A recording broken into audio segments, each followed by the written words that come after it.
Hey guys, it's Mitch. How's it going? We're done with the 90s as of today. There will never be another 90s video from this channel. We're only going to be focusing on relatively new releases from here on out. No, just kidding. Wouldn't that be fucking awful? Today we're going to take a look though at BRZRKR #1. So just before we get into it, if you enjoy the channel, if you feel like you might want to help out a little bit, go subscribe to my Patreon. Links are in the description, gives you early access to everything I do, helps out the channel, helps to buy new comics. So yeah, I don't usually touch the new things, but this was one I bought a little while ago because it seemed like a good idea to check out because it made such a big splash when it came out a few years ago. And I mean, I knew the deal going into it. I don't think I really had any kind of impression like, oh, it must be better quality than ever, or, you know, it must have a particular gimmick that everyone likes. Yeah, no, the gimmick is Keanu Reeves. And, you know, comics has tried to get celebrities to help put together a comic, and it usually doesn't work. Keanu's a little different, though. Keanu has his place on the geek landscape from, you know, shit like The Matrix to Cyberpunk, to being the star of countless memes, John Wick, Bill and Ted. Like, you know, geeks love Keanu Reeves. He was even in the movie Youngblood. There's a tie-in there as well. Whenever you Google Youngblood and for some reason Rob Lowe's face comes up, just know Keanu Reeves is in that movie for a brief moment as a goalie. So you probably could have predicted that this would have done better than your average celebrity-endorsed comic book. I don't know if you would have predicted that it would have sold 600,000 copies, though, which was not a record by any means, but it's certainly the most anybody has sold, and I think it was like since 2015, so, you know, 6 years on. And I mean, that was a Star Wars #1, that got hyped out the ass. This did too, of course, but it's a bit of a glimmer of hope that, you know, hey, maybe comics still can succeed. If you know, a single comic, if marketed correctly and has the right celebrity attached, can still sell 600,000 copies. And not with Marvel or DC or even Image, it's with Boom, who I have never heard of outside of this comic, I don't think. So let's get into this. We'll start with the cover. I mean, this is one of those ones that has a million different covers, I think. So yeah, that looks like it's about 20 covers. So naturally, I picked the shiniest one because it's me. I'm from the 90s. The shiniest one is the best one. The image itself is fine. I mean, definitely everything looks good. Like the Keanu-looking guy here looks good. This nameless woman also looks good. Fucking Bruce Willis in a mustache. Why not? Looks good. All these guys. It looks like it's trying a little bit too hard to be a movie poster or something along those lines. But then again, this is the kind of thing that is trying to spin off into every kind of media possible. So movies, TV, cartoons, whatever the fuck. I guess having a thing that looks like a movie poster isn't necessarily the worst thing. And hey, like, you know, like we said, it's chromium, it's shiny. That's all we really need. So this is going to be written by Keanu, kind of, I'm sure. I don't imagine he had much to do with the dialogue, at least. Also by Matt Kint, illustrated by Ron Garney, colored by Bill Crabtree, and lettered by Clem Robbins. All right. So most of those names I don't know. Keanu, obviously. But Ron Garney, I'm vaguely familiar with. I think he was just starting his stint at Marvel when I was getting out of reading Marvel. Like, the last thing I remember Ron Garney drawing was, I think, Ghost Rider #25, which was kind of convincing me that Mark Teixeira was not going to be the regular penciler for much longer, if anymore at all. And, I mean, at that time, Ron Garney was okay, like, you know, solid, but that was about as much as you could say for him. I always confused him with Ron Wagner. I still do, for that matter. And Ron Wagner's, between the two of them, they did kind of have similar styles. It's just Ron Wagner had a bit more flair to his. But it's 30 years later, plenty of time in between to develop new style. So let's see how we do on this. So we're going to start with sad Keanu on a bench in the rain. I assume that's intentional. I don't think they can go so far as to give him a sandwich. But yeah, so Keanu, obviously this is setting up, like I said, I think it's a movie specifically that Keanu would star in. It better do it soon because he's getting pretty fucking old. But yeah, okay, so sad Keanu gets approached by a car of some kind who says it's time. So he's going off on a mission. So Keanu in this case, I'm not even going to refer to him as BRZRKR. He's just going to be Keanu. So Keanu is a seemingly immortal guy who is drawn to violence. And when he gets involved, he kind of maximizes the violence that's there. And we get a whole bunch of buildup, him sitting around glowering. I'm sure that's fine. There's like 40 pages in this. We got some time for some buildup. So you can see that Ron Garney has changed quite a bit in the last 30 years. This is the interesting part for me. It's like, okay, so how exactly did you evolve? And he's developed this kind of scratchy style that to me has bits of JRJR in it. Like this guy in particular looks down here as well. Looks like a very JRJR kind of character. But I also see bits of, I don't know, the way the folds work, it looks like Lee Weeks to me. Maybe even a little David Mazzucchelli. Hard to say. It's a pretty nice style. Everything looks pretty much correct. Although these days, I don't know what that means anymore. That's the thing with new comics, because they're all drawn digitally. I'm sure this is drawn digitally. I don't imagine a pen ever hit paper with this. So it's like, how easy is it to drop the cargo lift of a C-130 behind them and then just trace off of that? So anyway, it all looks good for that. And I like the color palette that's being used here because it's not overpowering, which, I mean, people have a tendency to do these days, and it bugs the shit out of me. This, they're going for a movie look. And I mean, this whole build-up has been very movie so far. So anyway, the guy here, is this the Bruce Willis guy? It doesn't seem like it, does it? Apparently they're getting ready for the insertion, so Keanu's got to wrap his hands naturally. As soon as they mention that they're getting close to getting ready, Keanu just gets up and jumps out of the helicopter. Okay, so they're not in a C-130.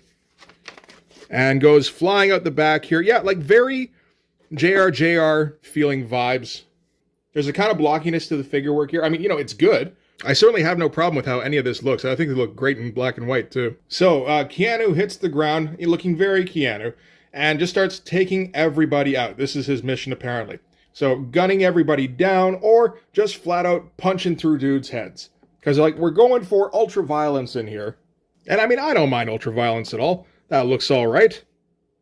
Maybe the weird thing is just how skinny the Keanu character is. Like, he looks like an athletic dude, but, like, not superhero proportions. He looks like regular proportions. So there's not going to be much point in narrating what's going on in this thing because there really isn't much of anything.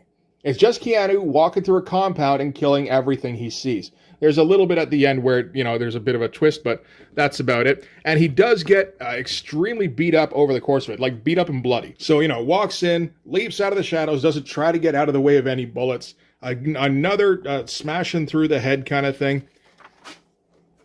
These are nice looking shots. Not necessarily the best comic book shots, I feel like, but like I like the leap out of the dark here. That's pretty sweet. So yeah, having just punched the guy's head in, he gets, it looks like ambush. There's a bunch of other soldiers in the room here, so he just runs headlong. See, this is a bit of a problem with the book theoretically in that, as far as we can tell, Keanu has no weaknesses, which may be true in real life. But I assume over the course of the story, we're going to develop some weaknesses for him. Otherwise, this is going to get boring really fast. But yeah, you know, more punching jaws off, stomping heads in. I guess punching guts out? This is the thing, it starts to get a little difficult to even tell what's going on. Sometimes it's just, you know the black is Keanu, and then there's guts all around it. So, I guess you hit something else. But I think this is him pulling out a rib and then stabbing another dude in the neck. Like, there's some fun stuff in here, like creative shit. Punching another jaw off, playing the hits. Beating a guy to death with, I think, his buddy's arm? That's not bad. And he keeps getting shot at, and, you know, it doesn't slow him down whatsoever. He's got his guys who come in behind him, like the Spec Ops guys. Keanu did manage to leave one survivor to be interrogated for a moment, who tells them that whoever their target is has gone to the airport. So Keanu picks him up by the throat and leaps out the window with him. Hopefully he didn't have any more information that could have been useful to them. Good looking backgrounds, but again, I don't know what that means these days. But the ideas are fun anyway. If he was just like, I want to kill a lot of guys in interesting ways. You want to make a successful comic book, and I'm telling you, it can't be done. But like legit, what did he say? Did he say like, I want to make a guy, and he looks like me, and he's unbeatable, and he's got a mysterious past. Yeah, draw that. And then you get a writer credit.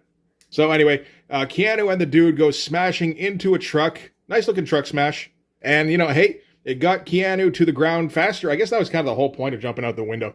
Gets rolled up on by an APC. So goes doing a Marv, like leaping right over the hood here and jumping through the window and smashing the driver. That's fun stuff. That's the thing. Like the set pieces, the little, like the gags, they're fun and they're delivered in a convincing way. Just throws the body out. Sure, you know, that's physics. And goes driving over it. That's fun. Hey, you know, little bit of high contrast, negative space shit going on. I feel like we just covered that. Keanu goes driving towards the airport. Looks like he's racing the plane here. That's cool. And looks like some dude in the back just noticed that Keanu was here. And Keanu is amused and ducks his head out of the way just in time when the guy shoots. He does get his nose shot off for his trouble, though. But yeah, big old elbow back, holds the end of the gun with his hand, gets his hand shot through, but that does give him the gun to throw out the window, and then grabs a grenade off the guy's tack vest, I think, and then just holds it to him after he pulls the pin. Like, this is the thing. Like, as an exercise, it's like, what can you do with an invincible guy? What kind of weird fucking gags can you come up with? So, yeah, anyway, dude blows up. Keanu's hand is pretty much blown off. Drives the APC through the gates at the airport, into the plane. Maybe the plane that he was looking for? I don't know. And blows that up as well. And then walks out of the explosion just like a charred zombie-looking dude. So, fun stuff there. Finds his target by the looks of it. That's a great fucking shot either way.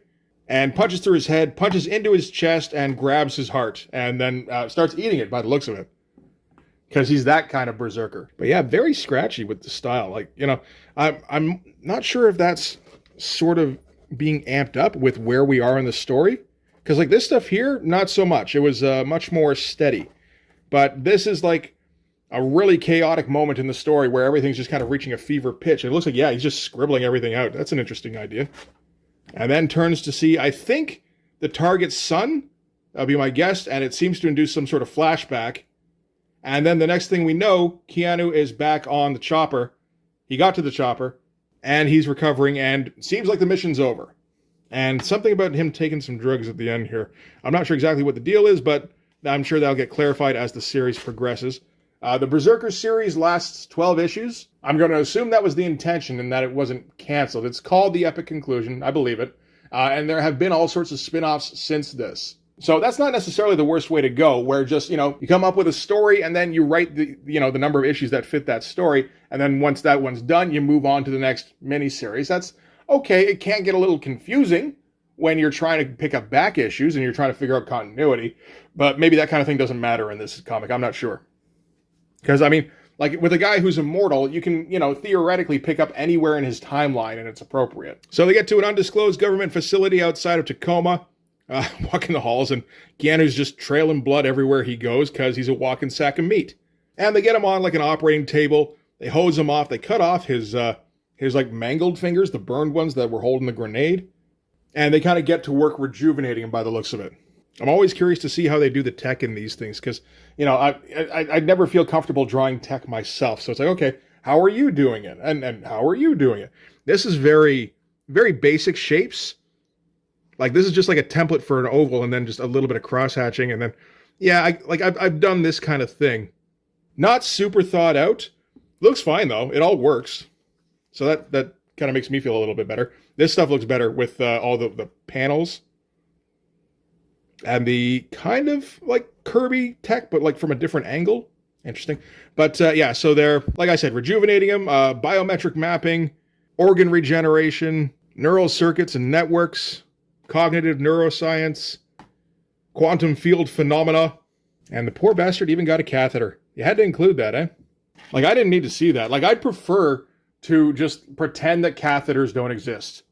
And believe that somehow, you know, the waste is just magicked out. We don't ever have to think about that. Well, yeah, it looks like they've got him hooked up to all sorts of stuff. I think this is them actually removing most of the tubes and inserts and putting some kind of regenerative wrap on him. And he gets sort of a psych evaluation at the end of it here, which, again, I think is kind of par for the course after every mission. Part of the deal with the character seems to be that he doesn't remember a whole lot of his past. He's not sure how old he is, how long he's been going. He just knows that he doesn't seem to die. And he's looking for a way to. He's not trying to kill himself. He just wants to confirm that he can die at some point.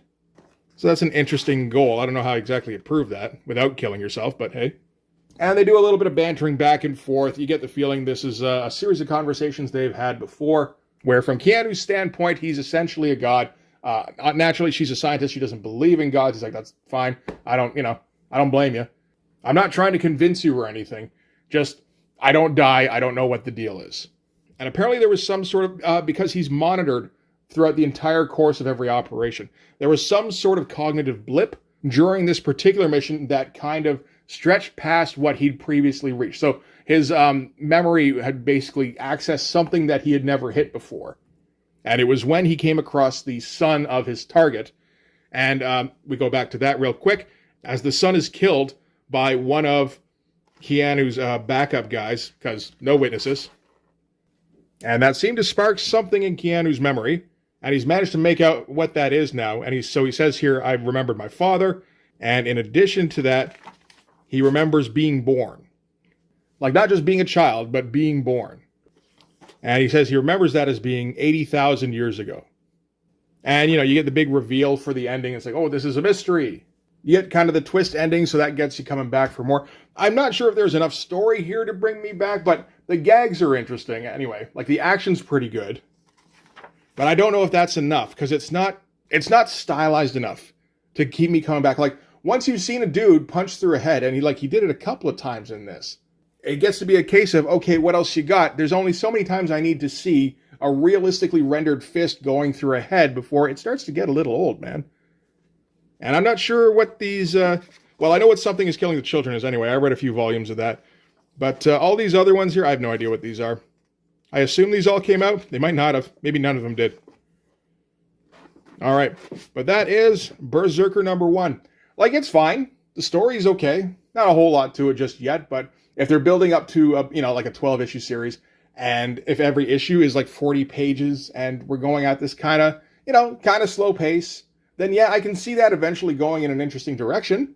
I feel like once you have the other issues, this might be the issue you reread the least, potentially, because like nothing happens in it. There's nothing particularly cool going on other than some hyper-violent scenes that I'm sure will be repeated later on in this series. But hey, it's fun stuff. It looks very good. Like I said, I just wish there was a bit more style to the art. Like, I'd like to see Ron Garney get a little bit silly with it, You came up in the 90s, Ron. Where's your 90s spirit? But yeah, this is why I tend not to, review a lot of comics that have like a realistic style, because there's not a ton to say about it once you get past, it looks pretty good.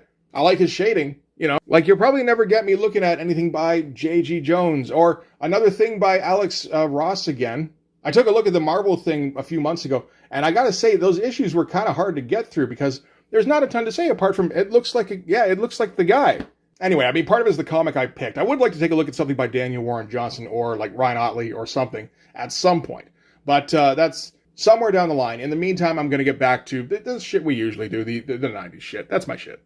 So for this one anyway, that's going to do it. Thanks very much for watching. If you like this video, please hit like, hit subscribe, hit the notifications so you know when the next one's coming out.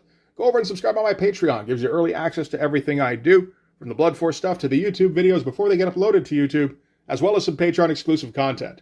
You can also follow me on Instagram and DM me there for commissions, and you can join the Blood Force Discord server. But yeah, that's going to do it. Thanks again for watching, guys. I'll see you in the next one. Bye-bye.